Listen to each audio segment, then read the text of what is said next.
My name is Andrew Kuykendall from Moffitt. So I'm just going to go through kind of approach to polycythemia vera in 2025. So here are my disclosures. Really happy to work with anyone who wants to throw money and time and effort into researching myeloproliferative neoplasms, which fortunately I think has certainly increased significantly over the past decade with the companies that actually see potential opportunities within this space, which is great. So what is our current approach to polycythemia vera? This has been our approach for some time. So antiplatelet therapy, hematocrit control, and plus or minus cytoreductive therapy. And so if you look at the NCCN guidelines for polycythemia vera, they're kind of separated into low-risk disease versus high-risk disease. And then for low-risk disease, the focus, and I'll try to put this in context, when you think about polycythemia vera, this is largely a disease that we hope patients can live with for a long time. It's a chronic myeloproliferative neoplasm. And so if you think about kind of in a morbid way, what problems could we run into with patients, right? What should be our focus of treatment? Well, we know that patients can live a long time with the disease, so it matters if they live well with their disease. So we care about quality of life. We also know that if they are going to die with or of the disease, one of the main reasons that can happen is from cardiovascular causes. So we need to focus on trying to do our best to reduce the risk for cardiovascular causes. And then lastly, we know that the disease can progress over time to myelofibrosis more commonly than acute leukemia. And so we do have this thought that we would like to reduce the risk of progression, but historically that's not something that we've really had agents readily available to do. So we've really focused our attention on kind of the cardiovascular risk reduction as well as maintaining quality of life. And so when you look at the guidelines for treatment, you take that into account as far as that's what the goals we're trying to accomplish. So when you look at low risk patients, right, not rocket science in terms of all these different risk models. If you think about myelofibrosis, we have these eight different risk models, and they incorporate like a variety of different things, and they're gender-based and all this stuff. For polycythemia vera, it's like, are you over 60 years old and have you had a prior thrombotic event for the most part? And so if you're low risk, meaning you're younger than 60, never had a prior thrombotic event, then the focus is managing cardiovascular risk factors, taking a baby aspirin daily, and then we do phlebotomies or recommend phlebotomies to maintain a hematocrit less than 45%. Now, there's a lot of caveats for why you might go beyond that. And so if you skip to the fourth column over there, you might see a variety of different kind of clinical indications or clinical situations, such as, okay, if you had a new thrombotic or bleeding episode, have you had frequent phlebotomies or you don't tolerate phlebotomies very well? Do you have splenomegaly that's causing problems? Do you have progressive platelet counts or white blood cell counts that are not well controlled and causing issues or symptoms? Do you have just disease-related symptoms, itching, sweats, fevers, chills, something of those might be a reason why you would like to start some sort of cytoreductive therapy on top of what we would consider to be standard therapy. So when you look at high-risk disease, very similar to low-risk disease as far as the guidelines. So again, we're managing cardiovascular risk factors, antiplatelet therapy with aspirin, phlebotomies is needed to maintain a hematocrit less than 45%. But here we do recommend for most patients to start some sort of cytoreductive therapy. And we'll get into the details of what cytoreductive therapies, but within the NCCN guideline, the recommended cytoreductive options would be either hydroxyurea or Ro-Peg interferon in the first line. Peg interferon is fine as well, although certainly historically been a little bit more challenging to achieve, and certainly there's a formulation shift that's going on that's creating so much fun for us in the clinic. And then useful in certain circumstances, ruxolitinib. So ruxolitinib is approved in the second line. The reason it's included here in the front line is that we do have data for it in the front line, and also there's patients that do present with clearly that I would call them candidates for ruxolitinib, being they have big spleens, they're having a lot of fevers, chills, night sweats, refractory itching. I think sometimes it's hard to think that we have to give you a medication we don't think is going to work as well before we give you an agent we think is going to be better. And if you skip over to column 4 again, you see the reasons. Very similar, mirroring what we saw in the low-risk patients, which would be indications to start on some sort of cytoreductive therapy. These are indications why you might want to change cytoreductive therapy. Again, pervasive symptoms, new thrombotic events, frequent phlebotomy, intolerance for phlebotomy, symptomatic splenomegaly, other symptoms that are related to uncontrolled other blood counts. So what are some additional considerations that we need to think about beyond cardiovascular risk reduction, hematocrit control, things of that nature? Well, white blood cells, we need to figure out what to do with those. There's not a lot of agreement right now on exactly how aggressive we need to be on controlling white blood cells. The JAK2 variant allele fraction, there's always a million questions regarding that and what we make of that and how we follow that and do we need to target that? And I think these are great questions, and we're starting to get some, I think, reasonable answers to those questions. What do we do about iron deficiency? All right, that we almost kind of achieve iron deficiency as a goal. We take patients who are making a ton of red blood cells, using up their iron stores. When they present, when they're diagnosed, they're often iron deficient. And then we say the treatment is going to be to take blood from you repeatedly and take the rest of your iron stores. And we say, okay, when you're so iron deficient, you can't make red blood cells to achieve a hematocrit greater than 45%, we're like, we got you. That's the goal. We made it. And you're sitting there, restless legs, fatigued, brain fog, and we're like, no, we win. We got it. All right. So maybe not ideal. We need to consider other ways to manage iron deficiency and the symptoms. We know that there's symptoms of iron deficiency even in the absence of anemia. And then what does it mean to be phlebotomy free, to not need phlebotomies? We've been always managing this with kind of doing phlebotomies, keeping hematocrit down. There's a relationship between phlebotomies and iron deficiency, as I mentioned. But is that something that we should be trying to achieve, a more stable control of the disease? All right, so what are the relevant questions about the management of polycythemia vera in 2025? So kind of summing up, if I was going to take a poll of what questions that might come in most commonly, I think these would be the ones that I think would be quite relevant. So we'll try to address these today. So the first is, how should low-risk polycythemia vera be managed? Right now, I think it's a little bit counterintuitive to say, hey, patients that are over 60 or have had a prior thrombotic event, we're going to really treat you guys. Okay, we're going to do all these other things. We're going to put you on a medication we think does a better job of controlling the disease. Okay, if you've never had a thrombosis yet, all right, and you're a little bit younger than 60, we're going to wait for that thrombosis to happen.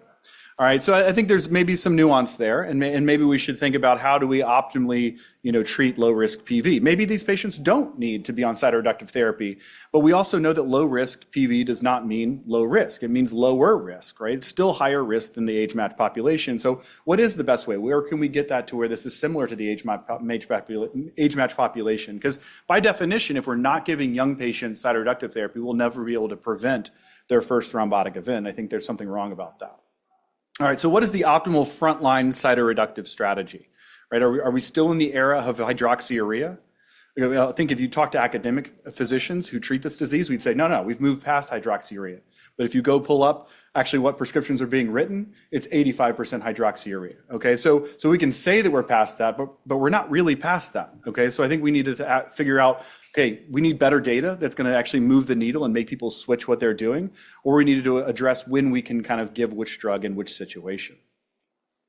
So what is the value of a JAK2 variant allele fraction reduction? And I'd extend that question, like, what do we make of JAK2 variant allele fraction? Should we follow it? What kind of weight do we put on that at baseline? Should that be our target of our therapy? Should it be a reason to switch therapy if we're not achieving it? How do we incorporate that into our decision making? And I think these are questions that I don't have all the answers to, and I don't think any of us do, but I think we're starting to get some reasonable answers to these questions. And then with the emergence of hepcidin agonists, what's the role for eliminating phlebotomies, for creating a phlebotomy-free environment? And is there a role for hepcidin agonists beyond phlebotomy elimination?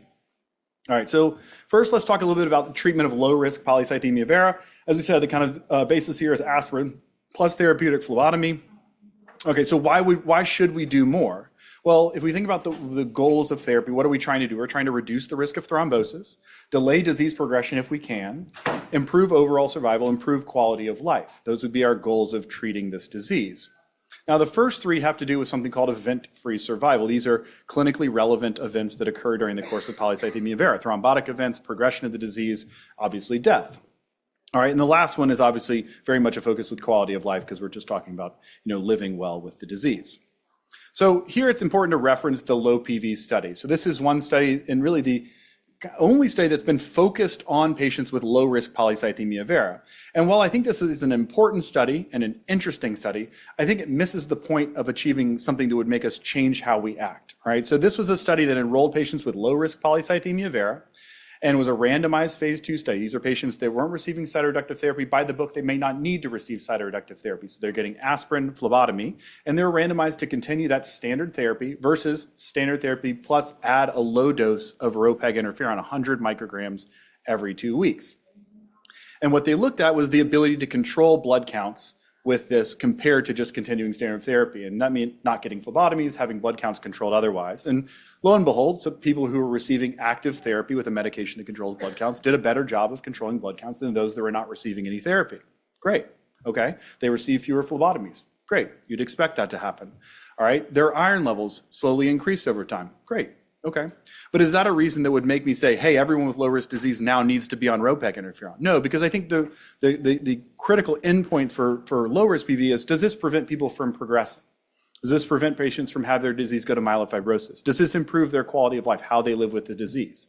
You know, certainly, some patients, if they need fewer phlebotomies, it might improve their quality of life, but I don't know that from this study. This is more of a feasibility. This allows this to be given in low-risk patients, but I don't think it tells us that we need to give this in low-risk individuals. And unfortunately, those questions are hard to answer, right? We have to follow patients for a long period of time. I think by my estimates, if you're just trying to look at disease progression with PV, you probably need a study that has a follow-up of about 10 years, all right, to see a difference between two groups.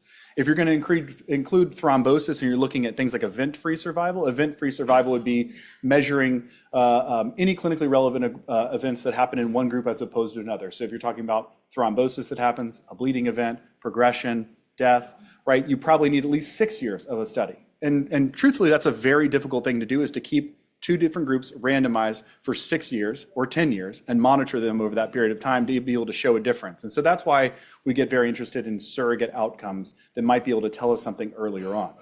Now, you might highlight on this bar graph, there's an area there that says disease progression. And it happened in 4 patients who were on the standard therapy arm and in no one that was on the ropeg arm. And I would say, hey, that's a really nice signal.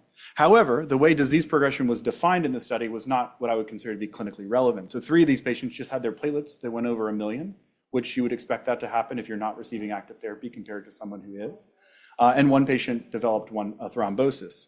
That's not true disease progression, how I would define it, going to myelofibrosis or acute leukemia. So certainly nice that you see a preference towards ropeg interferon versus standard therapy, but I don't think this yet tells us conclusively that we're not seeing that ropeg is able to prevent disease progression. I do think we have some signals in other studies that may support that.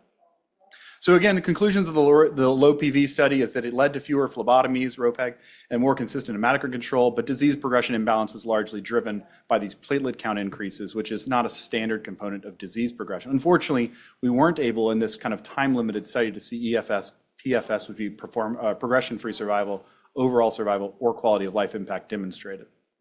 All right, but as I said, the absence of evidence does not mean the evidence of absence. I think that's just not the right study that necessarily shows us what we want. So here is where, you know, I highlight Ghaith's study. All right, we're here, I think that we're limited in what we could do prospectively, right? It's very difficult to do studies that last 10 years or 6 years and keep them randomized. So we have to acknowledge that limitation and not try to say that certain studies show something that they don't, but realize that we're not going to see that necessarily prospectively. We might have to rely on retrospective data that comes from good sources. And here, from the Cornell group, we were able to see, okay, patients historically treated with polycythemia vera, let's stratify them by the first therapy they receive for at least a year, okay, and then assess how they do and do kind of univariate and multivariate analysis on this to try to get a best sense that on the big scope of things, who does better and why. And here we can see patients that were treated first with interferon for at least a year. That was the first therapy they got for at least a year, had a better long-term overall outcome. So here, better myelofibrosis-free survival in low-risk patients. All right. So this is the group of patients, low-risk patients, younger patients. This is the group that I would say, hey, disease progression is an endpoint that matters. Now, if an 80-year-old, 85-year-old comes in with polycythemia vera, is my first thought, I need to figure out how to have this disease not progress over the course of the next 20 years? Probably not. Right? That's probably not my focus on that is like, hey, let's reduce cardiovascular endpoints. Let's make sure we retain quality of life, right? Let's make sure patients are living independently. They're able to do the things they want to do, right? But for the 40-year-old, the 45-year-old, the 50-year-old comes in, I'm probably not thinking about, hey, how can we reduce the thrombotic risk by 1% per year? I'm probably thinking, how can I make sure this patient at the age of 60 isn't thinking about a disease that's progressed, that they now have to deal with the complications of that for the rest of their life? All right, so here you look at the low-risk patients and you say, hey, yeah, it's retrospective data, but we're not going to get good prospective data. So I think we do have to rely on this. And again, you know, you can always say, oh, well, this isn't conclusive, right? We can always say that, but that's always a crutch, I think, to some degree. So at some point, you have to realize what can we show with the data that we have? So I think very good data, and something that I often cite to say, hey, this is a reasonable option if the goal is to reduce progression of the disease. Also seeing a little signal for overall survival, not statistically significant, but I think very exciting. When you looked at multivariate analysis, you did see some degree of overall survival benefit. Here you could see, even in this study, 56% of patients were low risk. And what did I mention about how long a follow-up do you need to show these benefits? Median follow-up in the study was 10 years. So about the relevant amount of time to be able to start to see some of these differences occur. All right, let's move on to what's the optimal frontline treatment strategy. So right now, there's a bit of a battle between hydroxyurea and interferon, and then you got the pesky little guy at the bottom there, ruxolitinib, saying, hey, I'd like to be part of this fight a little bit, all right? But they're kind of ignoring him for right now. So we do have a frontline study that assessed this very question, which is the MPD-RC112 study done by the Myeloproliferative Disease Research Consortium that took patients with treatment-naive disease, high-risk ET or PV by WHO 2008 criteria, and randomized them for their first treatment to go on either pegylated interferon or hydroxyurea. Assess these patients for 1 year, primary endpoint being at a year. That's one caveat. Probably not the best primary endpoint timeframe to have a primary endpoint at 1 year. It's necessary because we can't do trials forever, but unfortunately, you're not always going to see differences in 1 year. And when you think about polycythemia vera, do we really care about how patients are doing at 1 year, or do we care how they're doing in 5 years, 10 years, 15 years? And so that's always going to be a limitation. It'll be something that comes up a lot when we talk about interferons, because interferons take time to work. So historically, we've never seen the robust efficacy that we want to see at interferons if you look at 1 year. You see it when you look at 3, 4, and 5 years down the road. So this is a great study. It assesses a very realistic question. It starts to get at the answer, I think, but unfortunately, it's a little bit hard to analyze because of the primary endpoint being at 1 year. So here, at 1 year, the response rates, just talking about being able to control blood counts for largely, were very similar between hydroxyurea and pegylated interferon, 29%, 27%. All right, similar response rates, but again, as I said, response at 1 year. So let's take a step back and think about all of our I'll orient you guys to this. We think about all of our interferon data. What do we get excited about interferon? Right? The ability to reduce JAK2 allele fractions. That's been kind of at least from the academic side of things, something we think, okay, maybe this is evidence of disease modification. This is why patients come into the clinic and say, hey, what do you think about this interferon? I heard it can lower the JAK2 allele fraction. I want to go on that. Okay, well, let's talk about that, right? Because it may be something that matters. Probably something that matters. It's been a long time for us to try to prove that it matters. And so historically, what we've seen with interferon studies, and so citing a study from the French group from the mid-2000s or kind of later 2000s, like 2005 to 2010, right? I don't know, later 2000s. Okay, anyways. Later 2000s would be like 2099, so that's like this early. Anyways, the aughts, is that what it was called? The aughts? Yeah, okay. So later in the aughts, the French study and French and MD Anderson groups both did pegylated interferon studies and saw similar things. JAK2 allele fractions decreased over time. They started at an average around 50, 60%, but if you measure them, if you look at the JAK2 allele fraction, the patients that are on study at 6 months, 12 months, 18 months, 24 months, those numbers consistently come down. Very strikingly similar between both studies. We also saw in the PROUD and continuation PV studies that looked at Ropeg interferon, the same situation occurred where we see consistent declines in the JAK2 allele fraction that tend to occur around years 2, 3, and 4. So the important thing when you think about interferon is it does have this ability to lower JAK2 allele fraction. It's a consistent finding across multiple studies, but it takes time. 2, 3, 4 years. So what's really important for me when starting patients on interferon is how can I make sure someone starts on this and stays on this? And that's where I think dosing and different aspects come into this because interferons historically have had some side effects, but when given infrequently at lower doses can be quite tolerable for many patients. All right, so we're talking about frontline. All right, so I do want to bring up the Ruxo-BEAT study. So this was a study that was looking at frontline ruxolitinib versus best available therapy. This is a randomized phase 2b study. And the idea was, can we move ruxolitinib into the frontline setting in the course of polycythemia vera? So this is kind of a classic example of a positive-negative study, in my opinion. All right, so you enrolled patients. They went onto this. The study was stopped early because they didn't think it had the ability of meeting its primary endpoint. The primary endpoint was clinical hematologic complete response at month 6. And you can see the complete response rates were quite low, 2.3% versus 2.9%. Does that mean these drugs don't work? Well, best available therapy doesn't seem to work either, so that doesn't really make too much sense. But when you look at the kind of CR plus PR, the overall response rate, it was actually higher with Rux, 77% versus 55%. Does that mean that patients should all go on Rux over best available therapy? No. But you also saw that Rux was associated with less itching, less fatigue, lower hematocrit, lower platelet counts, similar rate of adverse events. So I think when you look at the totality of the study, you see an agent that works maybe just as well, if not a little bit better, controlling blood counts. It's associated with fewer symptoms and a similar adverse event profile. And yet still this is considered to be a negative study. And maybe it is. And certainly there's cost implications when you talk about moving Rux to the front line. But I don't think it's something that we should say, hey, this does not belong anywhere in the front line. I think for specific patients, there certainly is a role. So conclusions from frontline: in the short term, hydroxyurea and interferon are comparable in the short term, so within a year, if you're just comparing control of blood counts. But interferon starts to show superiority for responses in the longer term. Initial therapy with interferon may benefit low-risk patients in terms of myelofibrosis-free survival, and this may be tied to the JAK2 mutant allele fraction reduction. And ruxolitinib has the potential for combined clinical and symptom responses, and it could be appropriate for select patients in the frontline setting. All right. Let's talk a little bit about JAK2 variant allele fraction. So should the JAK2 allele fraction be a goal of therapy? And I think this is kind of the biggest question that we're grappling with now. It's like, how much weight do we put on JAK2 VAF reduction? First, we didn't know we could do this, and now I think consistently we know that we can, at least with interferon, probably with ruxolitinib to some extent too, although it's unclear if their JAK2 allele fraction reductions are created the same. But here, I think we're starting to get a better understanding of the relationship between allele fraction reduction and clinical outcomes.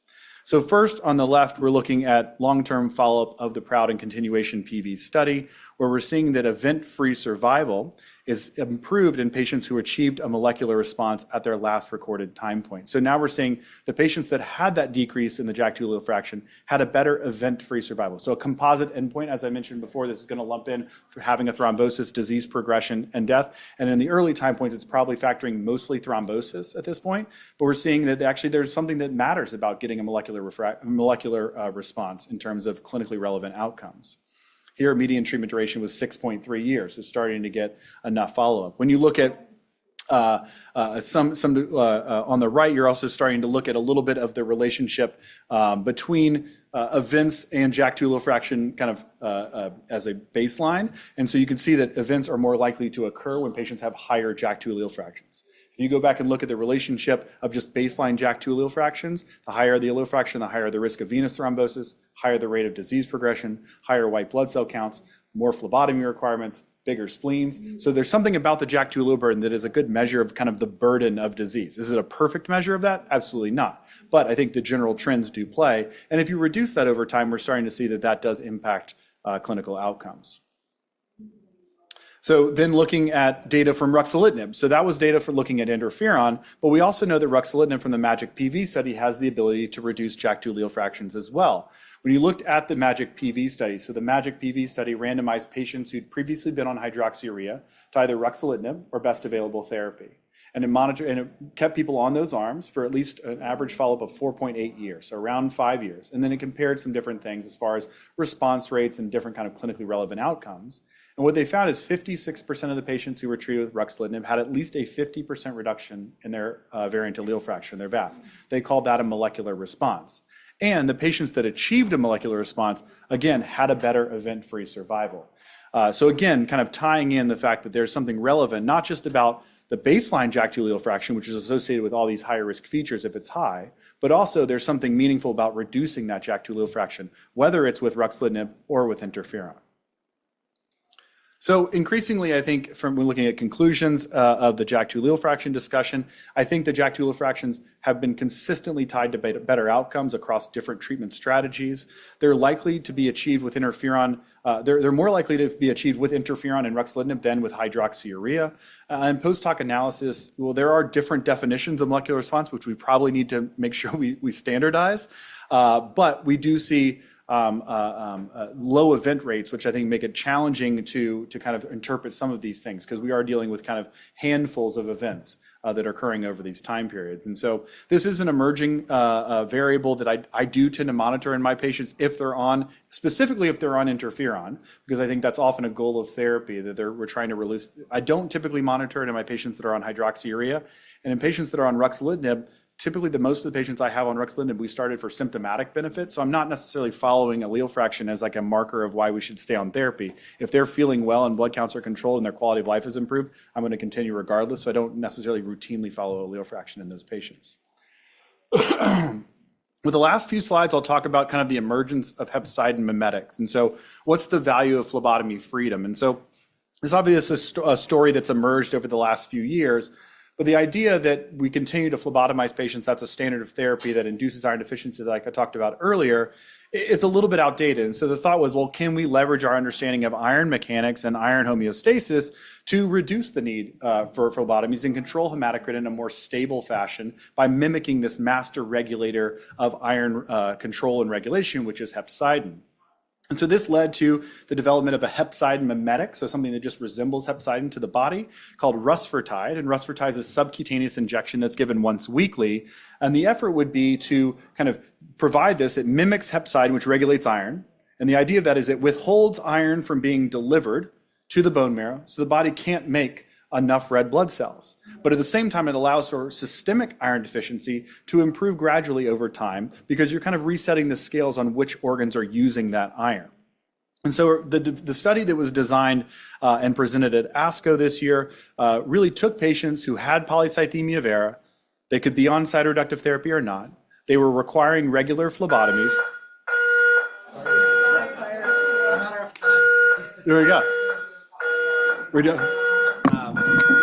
There was a fire drill intended for a different floor, I was told.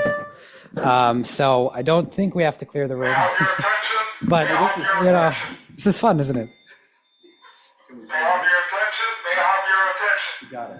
We have conducted a fire drill on the second and third floor. Oh. So we are. That's all employees. Respond to staircase B. We have conducted a fire drill on the third floor.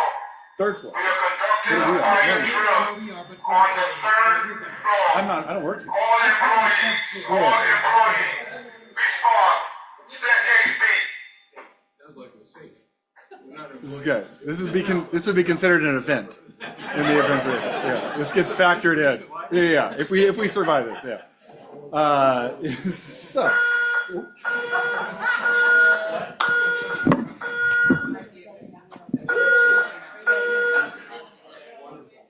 She's out.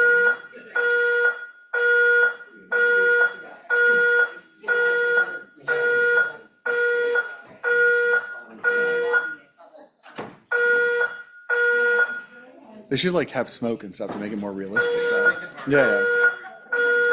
I keep rolling. I'll try to use it to like a beat or something like that. So. Is this because you brought up phlebotomy? Is that... Yeah. Whoever's got a financial interest in phlebotomy, and they were like, no, we're going to conduct big phlebotomy, they call them, right?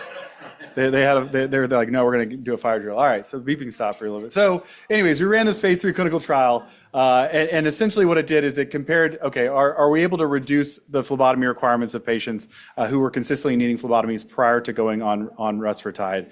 Took patients in two groups, a rusfertide versus placebo group. There's a dose titration, and basically it looked at week 32. Hey, were we able to reduce the amount of phlebotomies that patients needed? And so what we saw was that. So rusfertide drastically reduces the need for phlebotomy in 72% of patients versus 21% of patients. What we also realized is patients get their blood counts under better control when they're about to go on a clinical trial also. So when they have to come in and get to a certain threshold before starting, they become much more rigid in how they get their blood counts controlled. So what was funny, and we'll show this later, but the anecdotal part was like, these patients needed consistent phlebotomies. So for the first like 24 weeks before the study started, they needed like 5, right, on average, or something like that. But then like the 12 weeks before the study started, they needed like 7.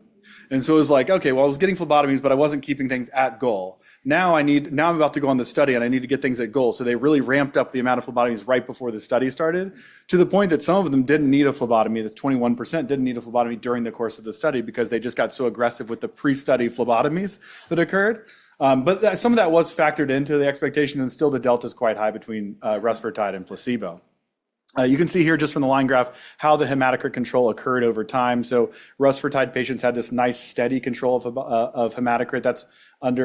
This is the mean change in hematocrit over time. That drop down is that at week 32, the patients on the gray line who were receiving placebo all switched over onto rusfertide and rapidly had their hematocrit controlled to where the other patients saw that it was at. Now, I think what was probably the most exciting and maybe unexpected part of this is we said, hey, one of the reasons we're doing this is not just to control hematocrit. We certainly want to do that, but we want that to matter in terms of how patients feel and live with their disease. We think quality of life is important. And so there was two different kind of patient-reported outcome measures that were looked at. One was called PROMIS fatigue. We know invariably patients with polycythemia vera have tons of fatigue, right? It's probably our biggest area of unmet need is patients coming in and we say, your blood counts are right where we want them to be. And they're like, well, I just feel terrible. I can't do these things. I have one patient anecdote who says, that she has an alter ego, and it's her fatigued portion of her, right? And so her kids and her grandkids know that if you're going to do anything with grandma, you need to do it before 2 p.m. All right, because at 2 p.m. she turns into Bianca, and she says, and Bianca's a bitch. And I was like, that's exactly, it's like, it perfectly encapsulates it. People are like, oh, I actually have good energy in the mornings. I can get stuff done, but I run out of steam early.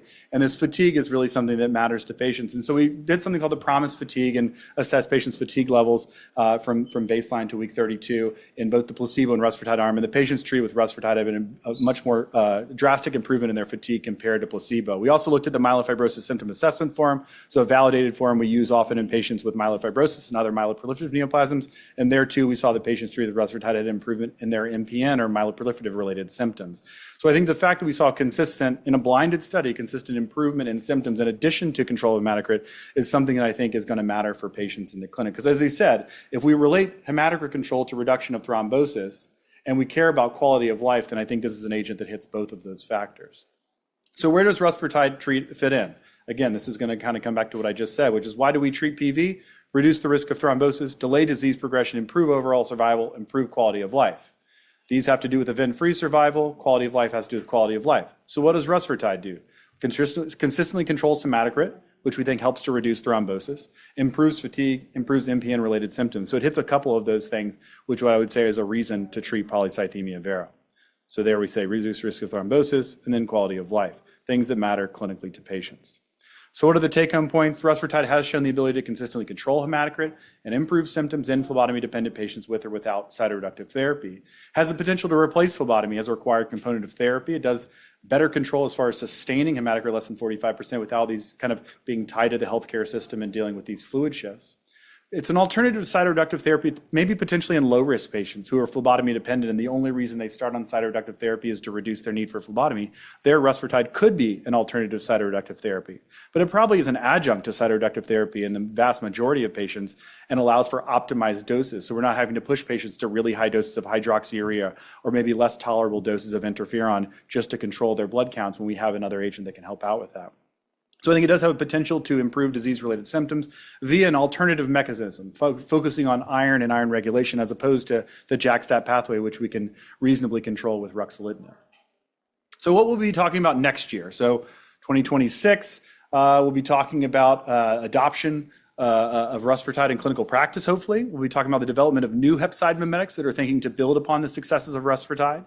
We'll be talking about the increased utilization of interferon formulations. This is a slow adoption that's occurring over time, as well as ruxolitinib compared to hydroxyurea. Hopefully it's not 85% next year. Better understanding of the role of the JAK2 variant allele fraction reduction, clearer guidelines on how we should actually be employing JAK2 allele fraction monitoring in clinic.